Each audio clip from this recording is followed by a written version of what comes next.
Let's talk about Love Drought. The scene in Love Drought, we're opening up, and I love that she opens up the scene in this video, and we're back in the garage from Don't Hurt Yourself. This is where she was expressing a massive amount of anger, and to me this is saying Beyonce has these flashes of rage that come up every so often, and if you've had your heart broken in that way, or if you've been cheated on, you know exactly what that feels like, because even after you give forgiveness to somebody, you still will feel that, you know, kind of pop up every so often, and that is completely healthy and normal. So then the scene changes and we are in a huge, massive stadium, and the stadium is empty for the most part, save for Beyonce in the center of the field. And there are what looks like a couple of women who are standing in the stands where the fans would sit, and they're watching the scene. And it seems like they're in some kind of period dress. Think Victorian. So then you come to a close-up of Beyonce and you see that she is kind of laying in a fetal position. There are tears coming out of her eyes, and it's almost as if she's vibrating. If you look really closely, she's like almost shaking, and you don't know if she's shaking in rage, if she's shaking in fear, anxiety. You don't know. It's important to note that because it's not the typical Beyonce that we're all accustomed to. On the screen, then you'll see a word, reformation. She's traveling back in time again. She's doing a glimpse through the portal of life as it was or as it could be. In these scenes, B is reciting, "Why do you consider yourself undeserving? Why are you afraid of love?" She's asking him these questions to kind of cut through the pain. These are very honest questions that are hard when you're in that level of hurt. For you to be the one who is thinking logically and asking these questions, it really shows how much she cares about him. She's trying to get him to see what she already knows is holding him back from loving her is his own pain. So then we cut to B on the field again. I think what she's indicating here is that she is choosing to be very vulnerable in the public view, talking about this very deeply personal thing in her life in front of everyone for the sake of her love and the sake of her community. Both her and Jay are trauma bound to her community. These things that she's going through, she sees that if she's able to talk about it in a way that people will understand, then maybe she could help her community to also heal.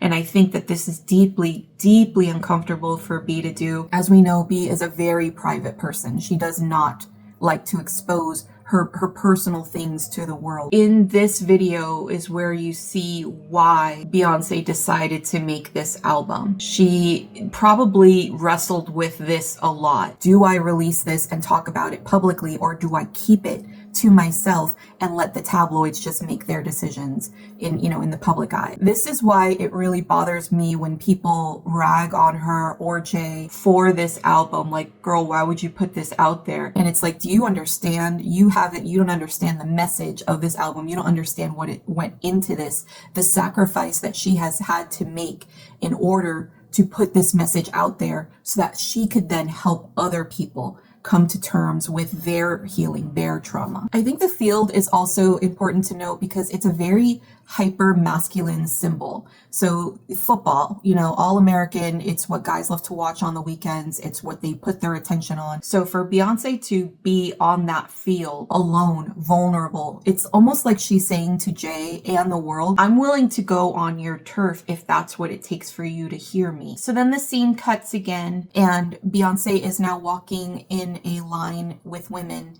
through some water, and they are wearing white, almost robes. It looks very baptismal in nature. It's important to note that on the field, she was alone, but here she is surrounded again by women, her support system, the people she trusts, where she feels comfortable. This scene says to me that they're almost telling her, you're not alone. We have all suffered through this drought. We have all loved through betrayal. What this does is it shifts the story from a personal story to more of a communal kind of resilience. This is healing that is being done in sisterhood and not in solitude. One thing to remember is that baptism isn't about forgiveness. It's about rebirth. This is Beyonce not waiting for anyone to forgive her or to make things right for her, fix her life for her. She's not looking to Jay to fix this, and she's not looking to America to absolve all of her problems as a Black woman. What she's saying here is, we're gonna save ourselves. And I think that that's very important to note. This is,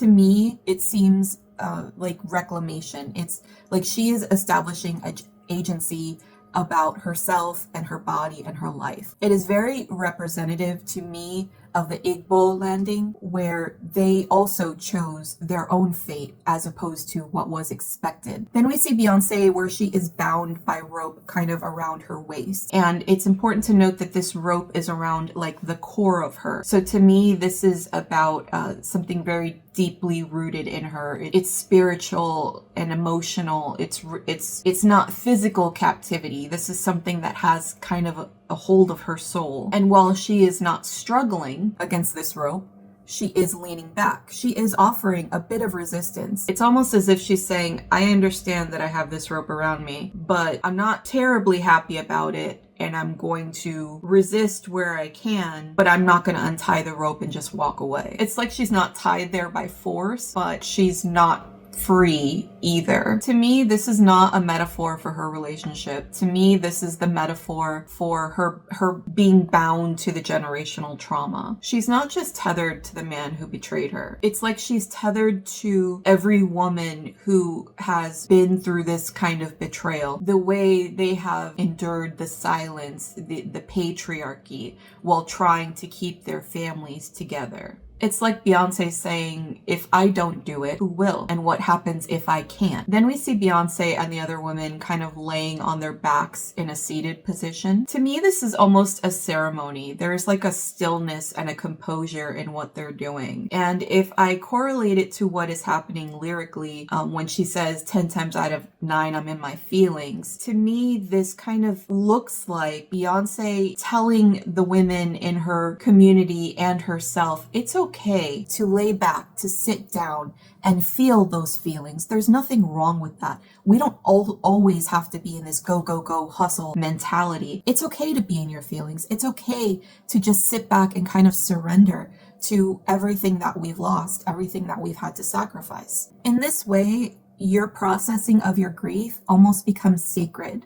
It's a way of self-care that as women, we're told we're not allowed to have, and especially Black women. Now, in the lyrics of the song, you'll notice that it feels like you're actually in an argument with B and J. If you've ever had a discussion that is very serious with your significant other, you know exactly what she's doing here. She is giving a masterclass in patience, having to repeat yourself over and over again. My bad. I said that already. Okay, yes, I'm saying it again. It's almost as if she keeps saying the same thing over and over, but he's just not receiving it. This goes back to those walls that we have up. These walls that, even though you may want to try to break these walls down, if there's still stuff back here, that wall is not going anywhere. Now, the video ends before the song ends in Lemonade. And in this video, it ends with a close-up of Beyonce where she has markings on her face. And these are the tribal West African traditional markings for spiritual protection, for remembrance. And then the camera starts to spin in a circle. This is almost as if Beyonce's view of her reality is altering. Everything is now kind of changing.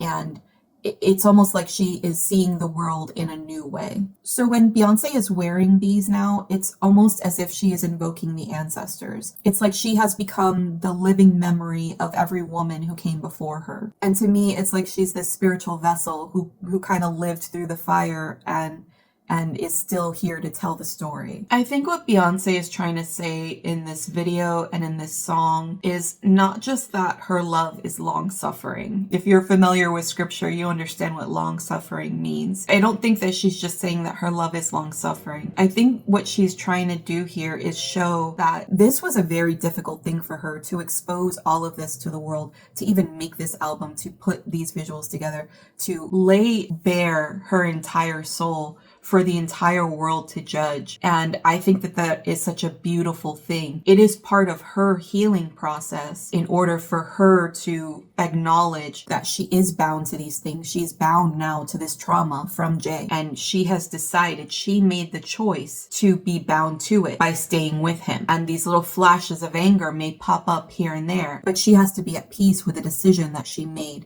to stay with him and work through it. This has been my analysis of Love Drought. If you liked what you heard and you want to hear more about my analysis of the Lemonade album, please feel free to follow, share, and leave a comment on how this album has helped you in your life. And I will see you in the next one.